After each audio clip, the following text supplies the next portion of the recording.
of the IAC, and I want to welcome everyone this morning, those of you that are participating online with us virtually, and want to check to see if we have a quorum this morning.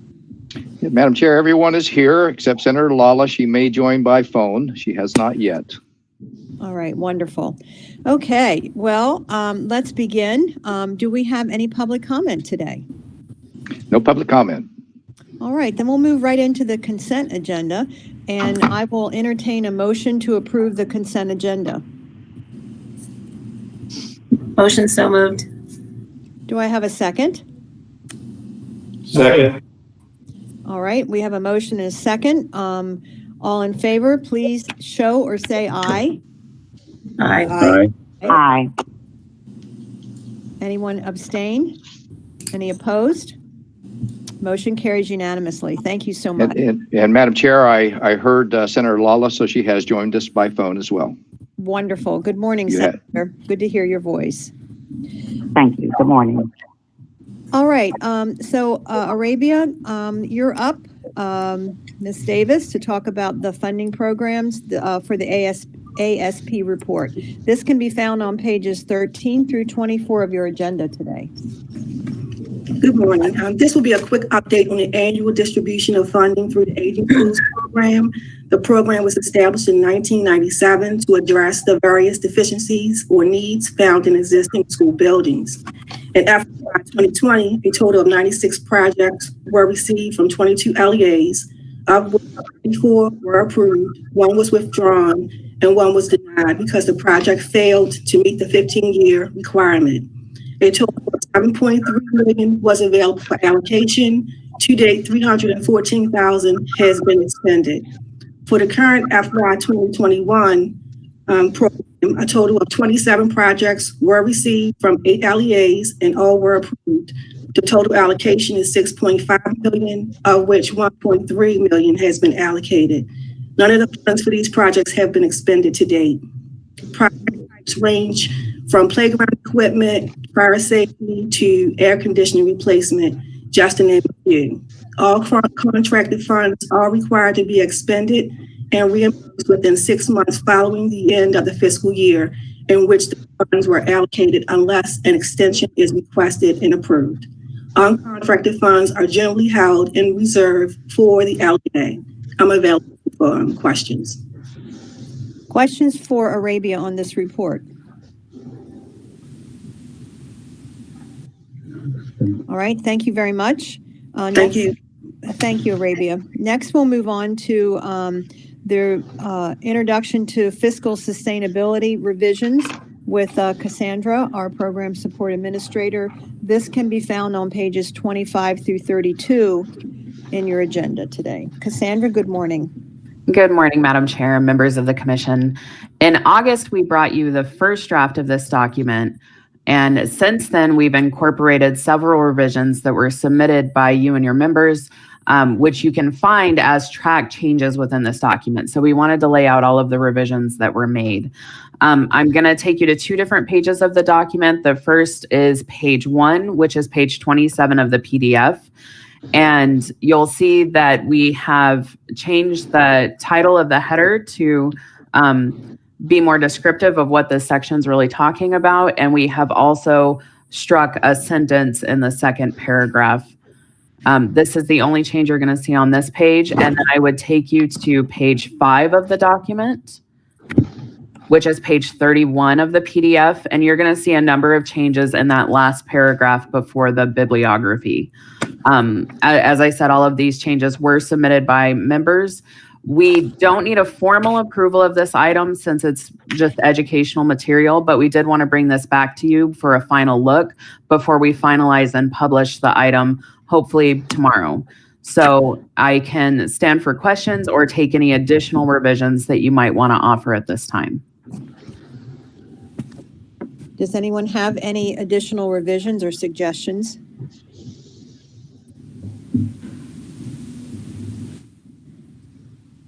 All right. And I don't think we need a formal vote on this. Is that correct, Cassandra? That's correct, Madam Chair. All right. Thank you very much.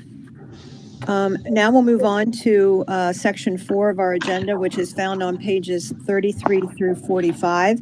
And Fred Mason from the School Facilities Branch will talk about the Capital Improvement Program Supplemental Information Report.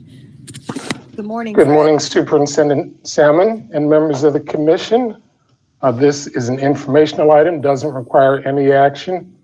On behalf of the IAC, the School Facilities Branch collects supplemental information on air conditioning in classrooms, design and planning professionals on LEA staffs, open space classrooms, and relocatable classrooms in use. There's been steady improvement in the provision of cooling, and there's a clear connection between comfortable temperatures and the success of teaching and learning. The several school systems with remaining work to do intend to address their schools in the next 3 years, depending on available funding for planned projects. The exception is Garrett County, which, as we all know, has a very different climate than the rest of the state. The presence of design and planning professionals on staff is taken as a proxy for capacity to manage and review projects through design and construction. These numbers have remained fairly constant, with larger systems having more professionals on staff. And it is clear that the professionals in state government continue to serve as a very important resource, particularly for the smaller school systems. The LEAs continue to prioritize enclosure of their remaining open space classrooms, as the lack of acoustical separation presents teaching and learning challenges. Reduced class sizes and team teaching are adaptations some school systems have undertaken to manage open space classrooms until they have the opportunity to enclose them. Relocatable classrooms remain a significant tool for addressing capacity challenges and providing space during construction. The 5-year average number of relocatables is one eligibility factor for the enrollment growth and relocatable classrooms supplemental funding, and Montgomery and Prince George's counties continue to be well above the 300 classrooms threshold. There is a correction on page 45 of the agenda. The percentage of relocatables in Carroll County over 20 years old is 51%. And I welcome any questions. Questions for Fred on this report?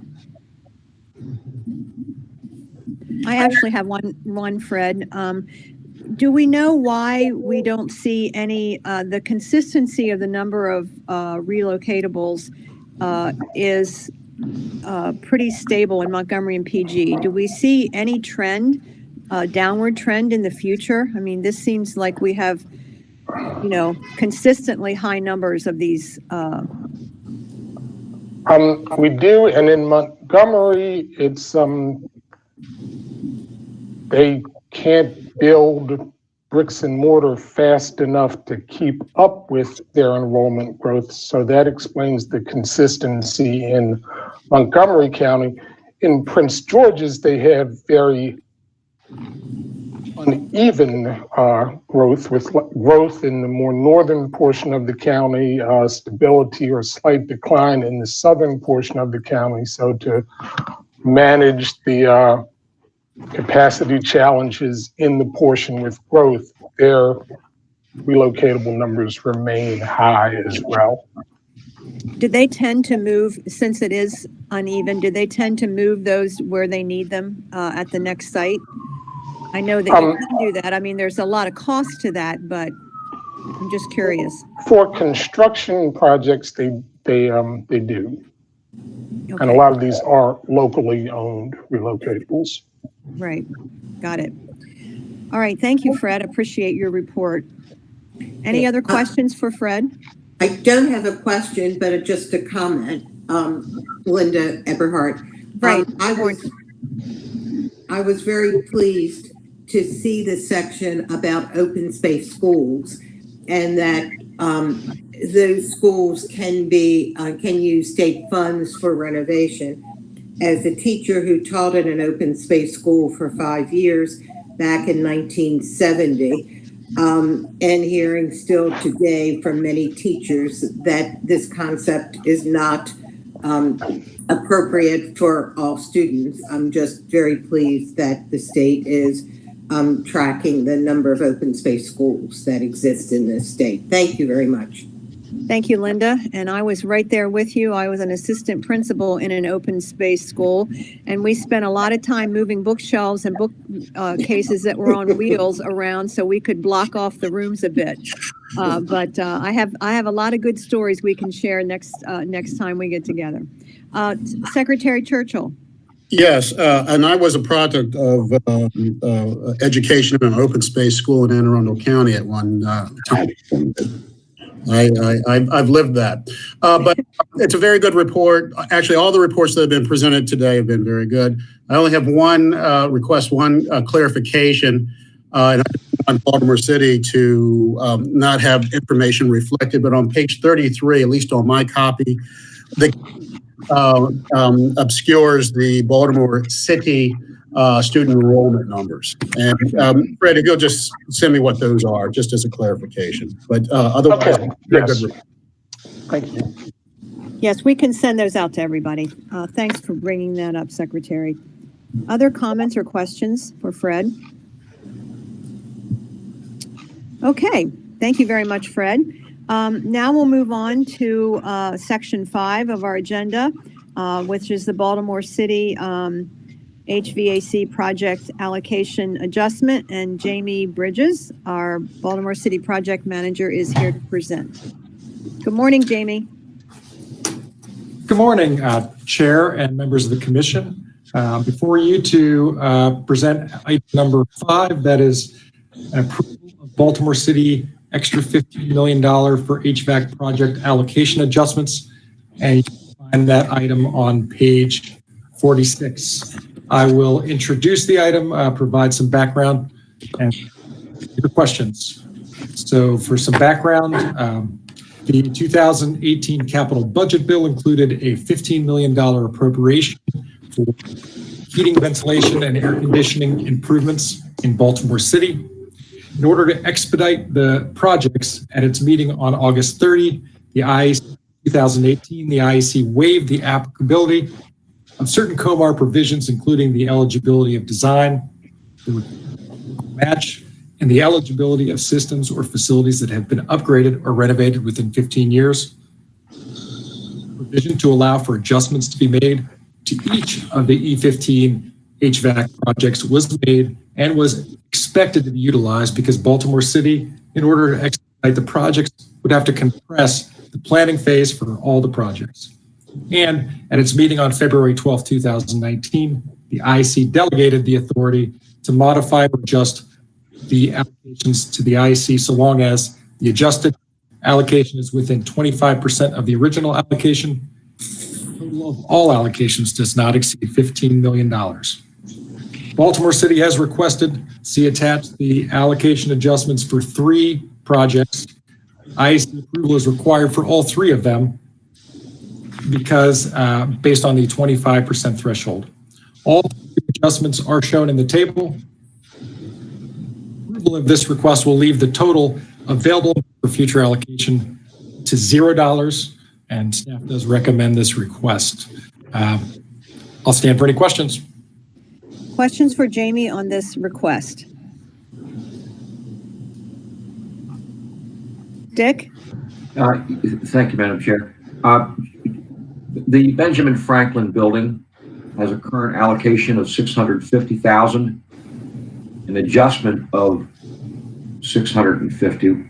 I don't understand the arithmetic there with the final allocation. So the current construction allocation is $650,000, and we are adjusting that allocation down to $0. The $67,965 was allocated for design. So I'm sorry, that is a little confusing, but yes, that was design. Okay. All right. Thank you. Thank you. Other questions for Jamie on this? All right, hearing none. Jamie, would you read the motion, please? Sure would. The motion is to approve allocation adjustments for Baltimore City, extra $15 million for HVAC projects at 3 school facilities: 239 Ben Franklin Building, 87 Windsor Hills PK to 8, and 84 Thomas Johnson PK to 8 as presented. Do we have a motion to approve? So moved. Denise, thank you. And Mr. Lombardo, do you want a second? Thank you. All in favor, please show or say aye. Aye. Opposed? Any abstentions? Motion carries unanimously. Thank you, Jamie. And now your report on the HVAC status. Sure, thank you again. As you stand before you to present item number 6, that is an information item, a status report on the extra $15 million for HVAC projects in Baltimore City. And that report is on page 48 and 49 of your just jumping right in. There's project phase. 2 projects moved from design and procurement since our last report. And so that leaves of the 19 projects, 15 of them are either operational or in construction, and only 1 is left in design. Looking at the project status, COVID times have certainly left us with some challenges and some opportunities, as some building professionals have been working pretty hard to get some work done while the students have not been in school. And so City Schools has been able to actually move a number of projects ahead. In fact, we now have 4 projects that are ahead and 3 projects that are on time. So of the 11 projects that are still underway, 7 of them are either on time or ahead. The one exception remains the Harlan Park building. Some delays associated with coordination with public utilities, and due to those delays, that set the project back, and completion was not expected to be done before the school year. But as it turns out, the work that has been done with the students not in, they expect to be done by the springtime. So they'll have the boiler in place in the springtime.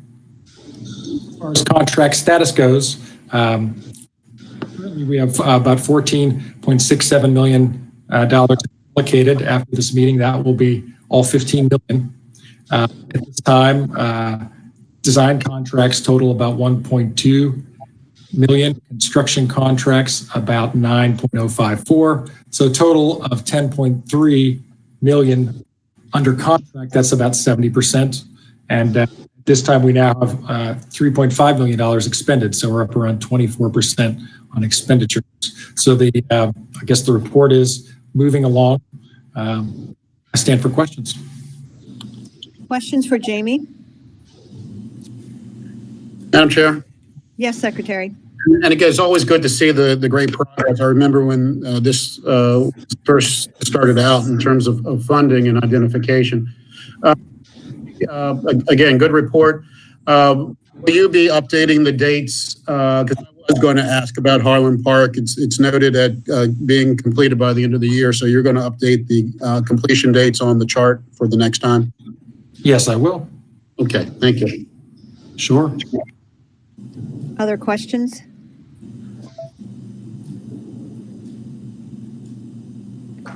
All right, that brings us to the end of the agenda. And I also want to ask Director Gurl, do you have any comments that you'd like to make? Yes, Madam Chair, I would. I wanted to inform the members that on September the 23rd, the Board of Public Works did approve our assessment contract. We are underway with the vendor. They are quite qualified. We're making good progress. We should begin and complete the pilot schools. We have a medium, a small, and a large district. I don't want to name them yet until we are in full agreement with them, that we will assess and use the information, make sure everybody is on the same page as going forward.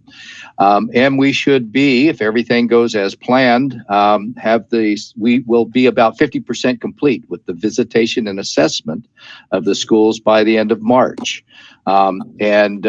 By year end, we should have our draft report and have plenty of material available, Madam Chair, if you are heading the funding and assessment work group, for you all to consider as we look at weighting and how to use the data. As a for instance, we talked about open school plans within our assessment RFP. We discount open school, open floor plans by 20% because they're really not effective. As you pointed out, Madam Chair, you have to move furniture around, and you have the circulation that you have to discount from those spaces that we don't currently do. So we'll do that in the assessment. And if we decide that we want to have a bigger discount of 25% or 22% as we are beginning to use this data and come up with recommendations on how to prioritize one school facility over another, we'll have it. Sounds good. Any questions on that for Mr. Gorel? Okay, I just want to share that I got to visit Carroll County Schools. I think it was last week. I get my weeks and days mixed up, but got to see they are doing a major construction project on their Carroll County Technology Center. And they are incredibly excited about it. And it looks like it's coming along really nicely. We were in the old part of the building visiting students. They had about 400 of their CTE students back in the classroom, and they were all busy doing their hands-on learning in many cases, and the biomed classes were there, and it was just a very exciting visit. It was nice to see a school construction project that was concomitant with kids being in school, and everybody was okay with it. So state dollars and county dollars at work, and so it was nice to see that. So any other comments for the good of the order today? Secretary McCord. Yes, of course. I'll just remind everybody that is the last day of the census. You can fill that form out until 6 a.m. tomorrow morning because it ends on Hawaii Standard Time. So this is a record-setting year for Maryland. Maryland's self-response rate, 71%, which means we've beaten the 2010 and the 2000 rates. There's 28.9% of folks have been enumerated by the federal partners. So that's 99.9% of Maryland has been counted. Those households, 99.9% have been counted. This will inform how many students we expect to see in the years to come. It will literally shape the future for the next 10 years. So I can't go to the grocery store without anybody asking me, hey, they tell me I filled out the census, and I tell them, that's great. Now tell some of your friends to do the same. Right. So that's my message till the end of today. And actually till 6 o'clock tomorrow morning. So thank you very much for all the help that every school system has played in getting this word out. The Complete Count committees have been partners with the school systems and the Department of Education, and every other department in state government has helped with this process. So I'm going to be in a very large thank you mode starting at 6:01 tomorrow morning. So thank you very much. I'll start that here. Thank you very much. Thank you, Secretary. And I think you need to know that we believe your leadership on this initiative was what made this difference. And so you are to be commended because you have been out probably even more than myself across the state, going to church meetings, going to community halls, going to wherever people are, literally, to spread the word about the need for the census. So you deserve all the credit in the world for leading this initiative.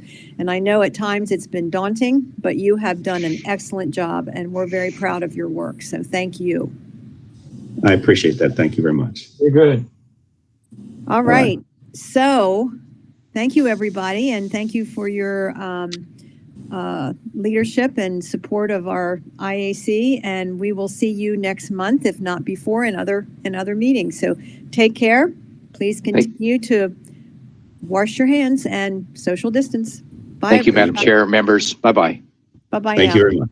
Thanks.